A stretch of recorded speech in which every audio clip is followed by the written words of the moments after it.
Mega திட்டம் போட்ட எடப்பாடி அதிர்ச்சியில் அரசியல் கட்சிகள். நண்பர்களே, அதிமுக தொண்டர்களாக இருந்தீங்க அப்படின்னா நம்ம சேனலை சப்ஸ்கிரைப் பண்ணிட்டு அப்புறம் வீடியோ பாருங்க.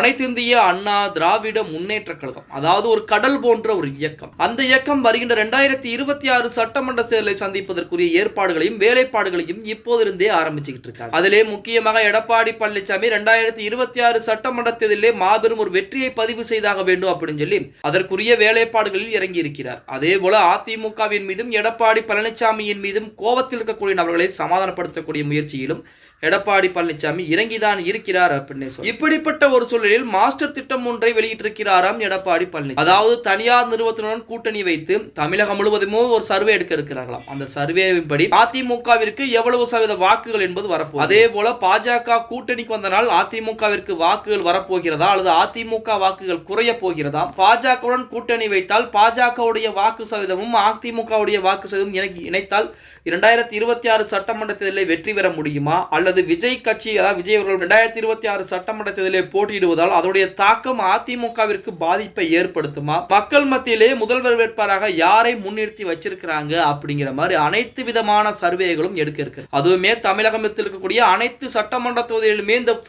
சர்வே முடிவுகள் என்பது எடுக்கப்பட்டு இறுதியாக எடப்பாடி பழனிசாமி கையிலே கொடுக்கப்பட இருக்கிறது. அப்படி எடப்பாடி பழனிசாமி இந்த சர்வே ரிப்போர்ட்டை பார்த்துவிட்டு அதற்குரிய முறையிலே அதற்குரிய வேலைப்பாடுகளில் மிக தீவிரமாக இறங்க போகிறார் அப்படிங்கிற செய்திகள் பார்த்தீங்க அப்படின்னா தற்போது வெளியாகி இருக்கிறது. அது மட்டுமல்லாமல் 2026 சட்டமன்றத்திலே கண்டிப்பாக அதிமுக ஆட்சி அமைக்க வேண்டும், எடப்பாடி பழனிசாமி முதலமைச்சராக்கப்பட வேண்டும் அப்படின்னு சொல்லி அனைத்து அதிமுக இருக்கக்கூடிய முக்கியமான தலைவர்கள் கூட மனக்கசப்பை மறந்துவிட்டு தற்போது இருந்தே அதற்குரிய வேலைப்பாடுகளையும் பார்க்க ஆரம்பிச்சிருக்காங்க அப்படிங்கிற மாதிரி செய்திகள் என்பதும் வெளியாகி இருக்கிறது அப்படின்னு கூட சொல்லலாம். ஓகே கைஸ், வீடியோ பிடிச்சிருந்தா மறக்காம ஒரு லைக் பண்ணி விட்டுருங்க. அப்படி இந்த வீடியோ ஃப்ரெண்ட்ஸ் அண்ட் ஃபேமிலிக்கும் ஒரு ஷேர் பண்ண மறந்துடாதீங்க.